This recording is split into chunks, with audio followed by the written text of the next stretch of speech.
গোপনাঙ্গের ভেতরে খুব ঝিনঝিন করে, মোটরসাইকেল চালালে বাইসাইকেল চালালে এই সমস্যাটা আরো বেশি মনে হয়, এই জাতীয় কিছু প্রশ্ন এবং কমেন্ট আমরা আমাদের পেজে গত কিছুদিন পেয়েছি। এ কারণে আজকের সমাধানের ভিডিওটি নিয়ে আপনাদের সঙ্গে কথা বলা। এই ঝিনঝিন এবং চিমচিম করার পেছনে সব থেকে বড় কারণ হচ্ছে আপনার বসার পদ্ধতি। লিঙ্গের ভেতরে যে স্নায়ুগুলো আপনাকে সংবেদনশীলতা দেয়, যে রক্তগুলো আপনার এখানে পুষ্টি পাঠায় এবং দূষণকে চুষে নেয়, এই জিনিসগুলোর ভেতরে কোনোভাবে যদি সংকোচন হয়, সেটা হতে পারে আপনার বসার ধরন বা শোয়ার পজিশনের কারণে, অথবা মোটরসাইকেল বা বাইসাইকেলের চাপের কারণে, অথবা টাইট আন্ডারওয়্যার পরার কারণে, তাহলে কিন্তু এই জাতীয় সমস্যাগুলো বারবার দেখা দিতে পারে।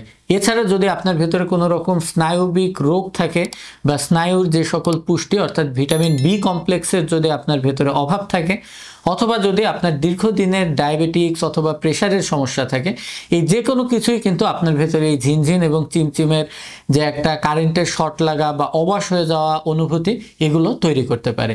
এবং এই সমস্যাটা কিন্তু সম্পূর্ণরূপেই চিকিৎসাযোগ্য যদি আমরা সঠিক কারণটা ধরতে পারি। আপনি আপনার বসার পজিশনটাকে ঠিক করবেন, প্রত্যেক দিন উঠবস করার অভ্যাস করবেন, এতে আপনার লিঙ্গ এবং অন্ডকোষের যে সকল স্নায়ু এবং রক্তনালীগুলো রয়েছে, এগুলোর ভেতরে রক্ত চলাচল এবং পুষ্টির চলাচল বাড়বে। একই সঙ্গে যদি রঙিন ফলমূল খেতে পারেন এবং ভিটামিন বি কমপ্লেক্সের সাপ্লিমেন্ট নিতে পারেন, সেক্ষেত্রে কিন্তু এই সমস্যাটা পুরোপুরি রূপে সমাধান করে ফেলা সম্ভব। এবং যদি প্রেশার বা ডায়াবেটিক্স থাকে, এর চিকিৎসাটা নিয়মিত রাখুন, সুগার নিয়ন্ত্রণে রাখুন, ব্লাড প্রেশার নিয়ন্ত্রণে রাখুন। আশা করা যায় 1 থেকে 3 মাসের ভেতরে এই স্নায়বিক সমস্যাটার সমাধান হয়ে যাবে। আর যদি এটি রক্তনালীর সমস্যার কারণে হয়ে থাকে, সেক্ষেত্রে কিন্তু আরও কম সময়, 1 থেকে 2 সপ্তাহের ভেতরে আপনার এই সমস্যাটার সমাধান হয়ে যাবে। এরপরও যদি আপনি দেখেন যে আপনার সমস্যার উন্নতি হচ্ছে না, সেক্ষেত্রে আপনি আপনার নিকটস্থ একজন এমবিবিএস ডাক্তারের শরণাপন্ন হন। আল্লাহ হাফেজ।